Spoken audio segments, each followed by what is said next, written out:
그러면 이번에는 이제 물가하고 금리에 대해서 한번 알아볼 텐데요. 이 두 개의 요소의 상관관계는 어떻게 됩니까? 물가 같은 경우에는 이거 아까 그 좀 전에 말씀드린 이 물가 하락이 과연 좋은 거냐 이거랑 같이 연계해서 말씀드릴 수 있을 것 같아요. 만약에 물가가 계속 하락하게 되면은 말씀드렸던 것처럼 그 물건을 파는 사람들의 소득이 줄어들고 그 사람의 소득이 줄어든 만큼 소비 여력이 줄어드니까 그 사람이 또 다른 누군가의 상품을 덜 사게 되고 전체적으로 경제에 악영향을 미친다고 말씀드렸잖아요. 네네. 그렇게 되면은 당연히 또 자연스럽게 금리가 떨어지게 될 겁니다. 음, 아무도 물건을 안 사려고 하고 전체적으로 경제 활력이 떨어지니까 그런 그렇죠. 거죠. 예. 그래서 물가가 계속 하락해가는 국면에서는 금리가 떨어지는 모습이 나올 거고 또 반대로 물가가 계속 오르는 국면이 된다. 그럼 서로 너도 나도 다 오히려 오르기 전에 사야 돼, 오르기 전에 사야 돼. 집이랑 똑같죠. 그래서 다 살려고 할 거고 다들 서로 대출을 받으려고 할 거고 다들 열심히 소비를 하려고 할 겁니다. 그러다 보면 금리가 또 오를 거예요. 거기에다가 중앙은행이 또 합세를 하게 됩니다. 왜냐하면 경제가 뜨거워져서 물가가 막 오르면 중앙은행은 금리를 인상해가지고 대출 금리를 높여서 사람들이 좀 소비 심리를 잠재우려는 역할을 할 거고요. 반대로 물가가 떨어지면은 소비 심리를 좀 확대시키기 위해서 금리를 안 그래도 떨어지고 있겠지만 더 많이 낮추려는 행동들을 하게 될 겁니다. 그래서 물가와 금리는 방향이 똑같다고 보시면 되죠. 물가가 오르면 금리도 오르고 내려가면 내려간다라고 보시면 될 것 같습니다. 그렇군요. 이제 이 돈을 은행이 만들잖아요. 네. 그 은행이 사실 신용을 만들어 버리는 건데 네. 이 한국중앙은행, 우리 한국은행이 하는 일과 관련해서 어떤 중요한 일들이 있을까요? 돈을 찍어내는 거 말고. 어, 은행은 그러니까 우리가 중앙은행은 화폐 발행에 대한 권한이 있습니다. 뭐 찍는 행동 자체는 조폐공사가 하지만요. 아, 네. 예. 그렇지만 시중은행들이 하는 역할은 한국은행이 뭐 화폐를 얼마를 발행했든 정말 종이 화폐 총 발행 금액은 그렇게 크지 않아요. 제가 지금 정확히 기억하고 있는지 모르겠는데 10조 원? 이 정도도 그 정도 언저리였던 걸로 제가 얼핏 기억을 합니다. 확실하진 않지만 근데 그 돈이 뭉쳐서 주식 시가총액은 뭐 천조가 넘고 아까 말씀드린 것처럼 채권도 2천조 그다음에 그것뿐인가요? 예금에 가 있는 돈들도 있고 부동산에 묻혀 있는 돈들도 있고 이게 다 어디서 나왔냐는 거죠. 이게 나오려면은 은행이 존재를 하고요. 사람들이 어떤 물건을 사게 되면은 그 물건을 판 사람은 돈이 생기게 되잖아요. 그걸 은행에 예금을 맡길 겁니다. 그럼 은행은 그 돈을 누군가에게 대출을 해줄 거고요. 대출을 받아간 사람은 또 어떤 걸 최종적으로 사게 될 거고 그 사람이 받아간 돈이 또 어딘가에서 계속 소비가 된다 하더라도 최종적으로는 다시 또 은행으로 들어올 거거든요. 네. 그래서 은행은 무한적으로 예금과 대출을 계속 반복할 수 있습니다. 만약에 지급준비율이라는 게 없다고 가정을 하면요. 그렇게 되면 이 세상의 유동성이 계속 풀리는 거고 사람들은 뭔가 사고 파는 행동을 계속하게 될 거고 그런 물가가 올라가는 역할을 하게 되겠죠. 그러니까 은행은 실질적으로 한국은행이 결정한 그 화폐 수준과 금리 수준에서 그 전체 시장의 유동성을 올리는 역할을 하게 됩니다. 그러니까 돈은 은행이 만드는 거죠. 그렇죠. 그러면 그 일반 은행들이 이제 아까 지급준 비율 말씀하셨잖아요. 그러니까 우리가 은행에다 저금을 하면은 그 돈들을 전부 뭐 아까 말씀하신 대로 한국은행에다 막 집어넣고 네. 뭐 투자를 하고 이러겠죠. 그렇죠. 하지만 또 고객들이 와서 돈을 달라고 할 수도 있잖아요. 맞습니다. 이제 그게 아마 지급준 비율인 것 같은데. 그렇죠. 예. 그거에 대해서 대비하는 거죠. 지급준비율. 그게 어느 정도 이게 뭐 비율이 정해진 게 있나요? 네, 지율은 정해져 있습니다. 근데 우리나라의 지급줄은 얼마다 이렇게 정해져 있진 않고요. 그게 뭐 우리가 자유입출금식 예금인지 정기예금인지 이거에 따라서 조금씩 다릅니다. 그래서 아마 제 기억에 우리나라 평균 지급준 비율은 한 2% 3% 정도 되는 걸로 기억하고 있습니다. 아, 그렇군요. 네. 자, 그러면 기준금리를 인상한다고 했을 때 이것이 주는 의미는 물가와 관련해서 어떤 건가요? 이것도 이제 계속 그 서로 물려 있는 얘기긴 한데 한국은행이 만약 기준금리를 인상을 합니다. 인상을 할 때의 가장 큰 이유는 역시 물가 안정이겠죠. 그렇죠. 네, 한국은행의 제일 목표는 경제 발전이 아니라 물가 안정이니까요. 네, 경제 발전은 정부가 신경 쓸 문제고 사실 한국은행은 경제보다는 명백히 물가가 우선순위에 있게 됩니다. 이거는 전 세계 모든 중앙은행이 거의 동일하다고 보시면 될 것 같아요. 근데 물가가 막 오르는 상황에서 한국은행이 기준금리를 인상을 합니다. 그러면은 그냥 제일 쉽게 부동산을 예로 들게요. 집값이 막 오릅니다. 그러면은 제가 집을 살려고 뛰어갔는데 오늘 대출금리가 연 3%라는 거를 알고 뛰어갔거든요. 근데 만약에 어느 날 기준금리를 한국은행이 어마무시하게 올려서 기준금리 10%를 확 만들어 버립니다. 그래서 대출 금리도 뭐 12% 이렇게 만들어 버렸어요. 그럼 제가 집을 아마 못 살 겁니다. 그렇죠. 네. 그래서 가장 단순하게는 이런 식으로 그렇게 되면 부동산 가격이 하락하게 될 거거든요. 이 모든 것이 부동산 아니라 모든 그 상품, 그다음에 모든 어떤 자산들이 다 마찬가지로 적용이 된다라고 보시면 될 것 같습니다. 그러니까 이제 한국은행이 가장 큰 중점적인 역할을 하는 게 기준금리를 인상하고 인하하고 하는 걸 가지고 물가를 안정시키는 맞습니다. 예, 네. 그 역할을 한다는 거네요. 그렇죠. 그리고 한국은행이 사실 더 뭐 예전까지는 안 그랬는데 이제는 이제 이런 기사들이 많이 나오기 시작하니까 한국은행은 물가 상승을 막아야 되는 것도 한국은행의 매우 중요한 목표지만 물가가 제1번이기 때문에 물가가 너무 하락하지 않게 만드는 것 역시 한국은행에는 매우 중요한 역할이 되게 됩니다. 그렇군요. 자, 그럼 물가가 오르는 게 좋을까요? 내려가는 게 좋을까요? 서민들 입장에서는.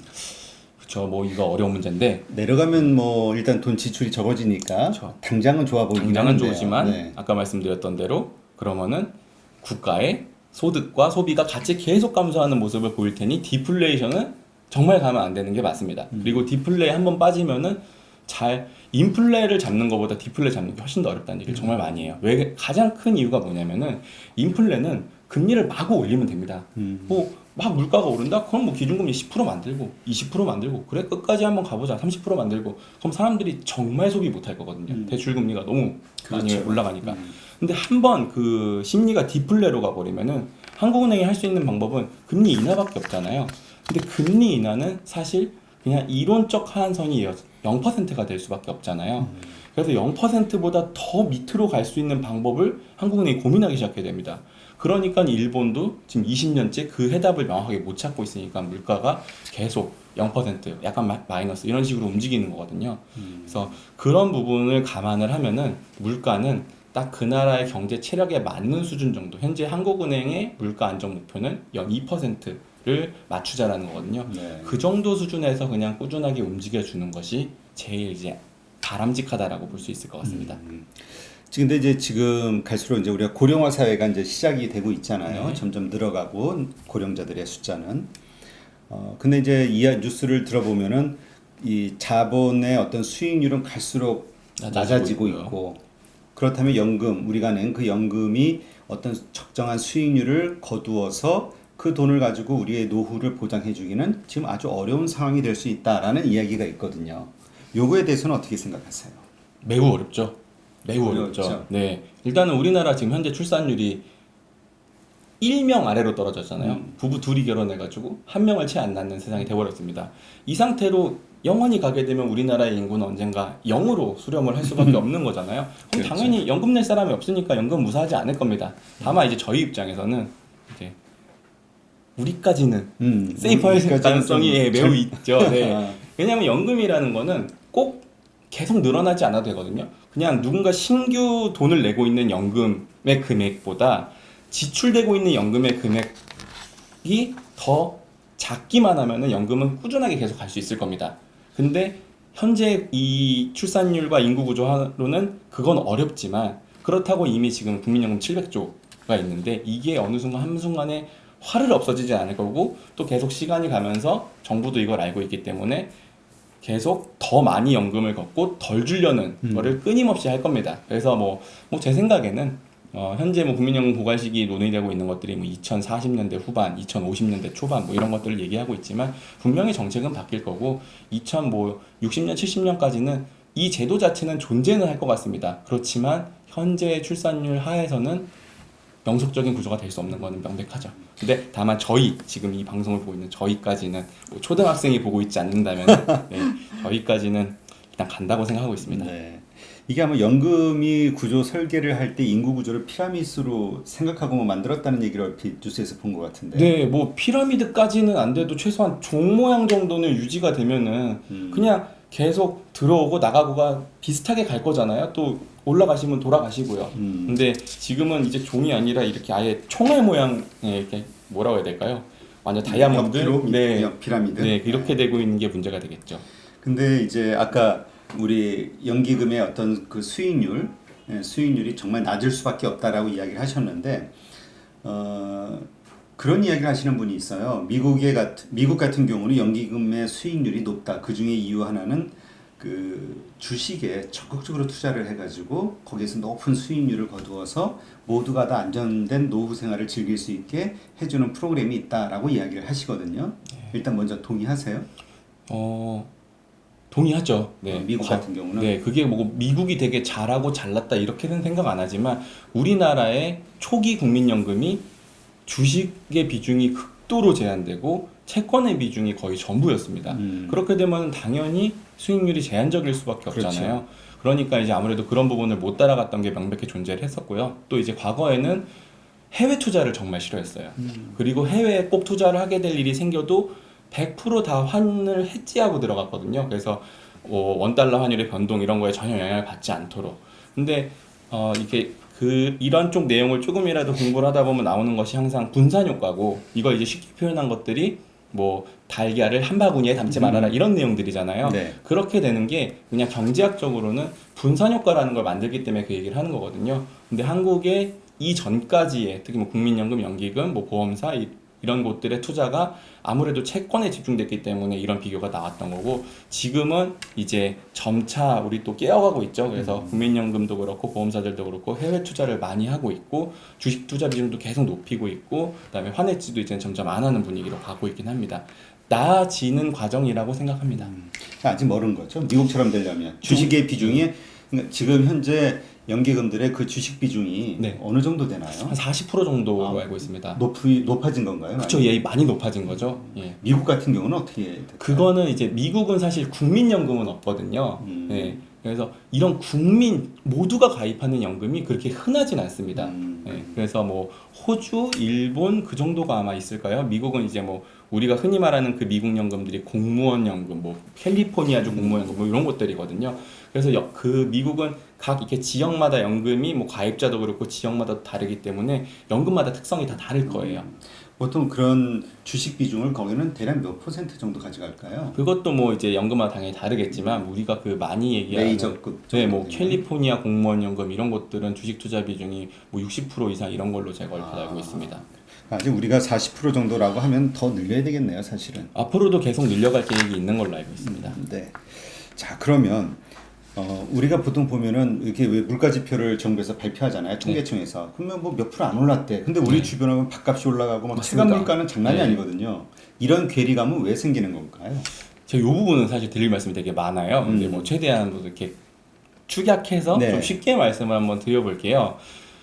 여기서 계속 나오는 질문이, 특히 이제 지난 9월 물가는 전년 대비해서 0.4% 하락하는 모습까지도 보였거든요. 디플레 아니냐, 우리나라도 그렇죠. 지금 이거 위험한 거 아니냐, 이런 얘기가 계속 나오고 있습니다. 근데 이 부분에 대해서는 저는 현재까지는 이거 정말 고민할 필요가 없다라고 생각을 합니다. 네. 우리나라도 고령화고 출산율이 낮고 분명히 디플레 요소가 존재를 하는 나라는 맞습니다. 네. 근데 그 고민은 앞으로도 뭐 5년, 10년 이 뒤부터 하는 거지 현재 상황은 전혀 아니라고 보거든요. 그러면은 왜 물가 지표가 이렇게 나오는데를 말씀을 드려야 되는데, 그 부분을 일단 말씀을 드릴게요. 제가 뭐 디플레가 언제 오는지는 저의 예측 영역이니까 이 부분에 대해서는 주장하지 않겠습니다. 네. 다만 현재 물가 지표와 왜 우리가 느끼고 있는 물가, 실제 체감 물가가 왜 다른지에 대해 설명을 드리면은 크게는 두 가지가 있는 것 같아요. 하나는 그 지표 자체의 측정이 하나가 있을 수 있고요. 두 번째는 그 물가를 측정하는데 그 안에 들어가 있는 게 뭔데를 봐야 될 것 같습니다. 그래서 첫 번째 부분을 말씀드리면은, 예를 들면 이런 거예요. 우리가 TV 있잖아요. 네. TV 가격은 제가 느끼기엔 늘 100만 원입니다. 네, 그냥 뭐 대충 사이즈 좀 되고 볼만하다 싶으면 늘 100만 원인 것 같은데, 근데 우리가 매년 생각해 보면 TV의 그 명목 가격 100만 원이란 가격은 지금 몇십 년째 거의 유지가 되고 있어요. 근데 그 TV를 생각해 보면은 TV는 계속 커지고 있고요, 계속 얇아집니다. 네. 그렇게 되면 이게 물가에 들어갈 때는 어떻게 되냐면은, 그 TV가 커진 만큼 얇아진 만큼 더 실제 가치는 좋아진 거잖아요. 그렇죠. 같은 100만 가치는 원이면 좋아졌죠. 그러면 그게 물가 지표에 들어갈 때는, 물가가 전년도 TV 100만 원과 올해 TV가 100만 원이면 TV라는 물가는 똑같지 않고 그 늘어난 크기만큼 이런 것들을 반영해서 가격이 떨어집니다. 되게 이상한 거잖아요. 사실 저희 입장에서는 그 TV의 기술이 발전했는지 TV가 커졌는지 이게 가격에 들어가야 되는지 되게 애매하거든요. 네. 그냥 TV는 늘 100만 원인데, 근데 그게 실제 물가 안에 있을 때는 이렇게 매년 쭉 떨어지는 걸로 나와요.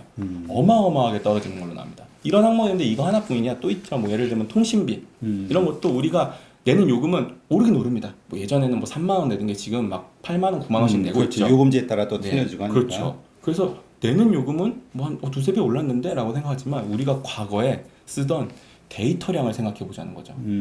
데이터는 과거에 비해서 뭐 100배 이런 게 아니죠. 10,000배, 1억 배 이렇게 아마 쓰고 있을 겁니다. 그럼 우리가 쓰는 진짜 통화량과 데이터량 대비 요금은 떨어지고 있는 거예요. 아, 이게 물가에 다 반영이 됩니다. 아 그래요? 네.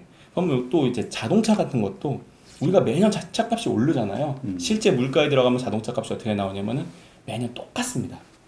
그러면 왜 차값은 매년 오르는 게 명백한데 그리고 차는 뭐 중형차가 더 커지지도 않았는데 왜 이건 똑같냐?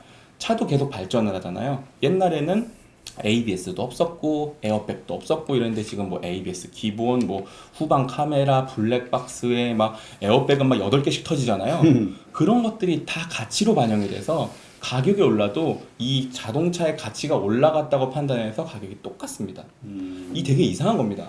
그러면은 이런 결론이 나와요. 물가에서 어떤 공업 제품의 그 비중이 높으면 높을수록 그 나라 물가는 기본적으로 디플레 요인이 생기는 겁니다.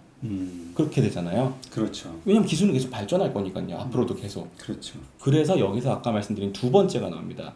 물가에 그럼 우리나라 소비자 물가에 도대체 뭐가 들어가 있길래 이런 공업 제품이 물가에 영향력을 발휘하냐 이거죠. 왜냐하면 말씀하신 것처럼 순댓국 가격은 매번 오르고 뭐 김치찌개 이런 우리 외식은 명백히 매번 오르거든요. 또 많이 오른다고 느껴지는 건 역시 최저임금의 여파도 당연히 있겠지만 서비스 가격은 올라갑니다. 예를 들면 뭐 이발 비용 이런 거. 우리 옛날에 생각해 보면은 제가 한 20년 전 뭐 이렇게 생각해 보면은 뭐 한 5천 원 정도 이렇게 했던 것 같은데 지금은 뭐 웬만한 데 가면은 2만 원, 3만 원씩 불러버리니까요. 그렇죠.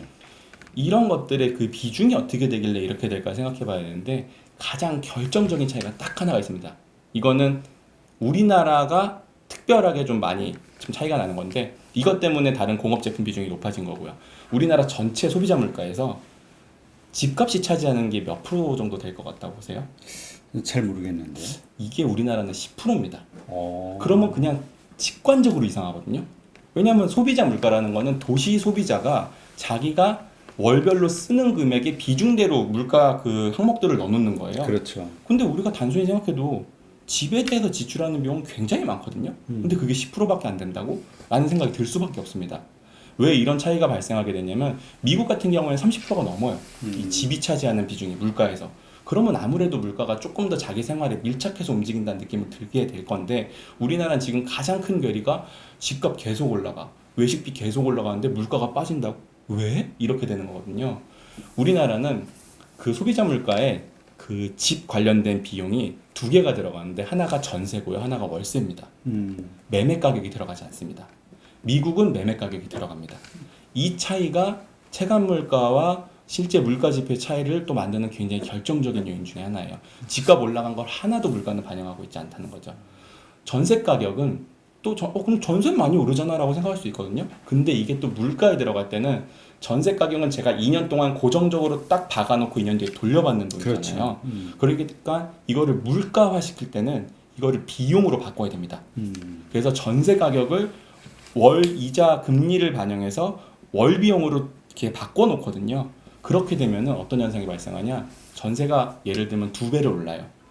그래서 5억 하던 전세가 10억이 됐습니다. 근데 금리가 5%였던 게 2.5%로 떨어져요. 그럼 저의 이자 비용은 똑같거든요. 5억에 5% 내나 10억에 2.5% 내나 그걸 다 대출받는다고 가정하면은 비용은 똑같은 겁니다. 그래서 전세가 막 올라가도 금리가 하락하게 되면 최근처럼 몇 년 동안 금리가 계속 하락하는 모양새가 나오면 전세 상승분을 다 없애버립니다.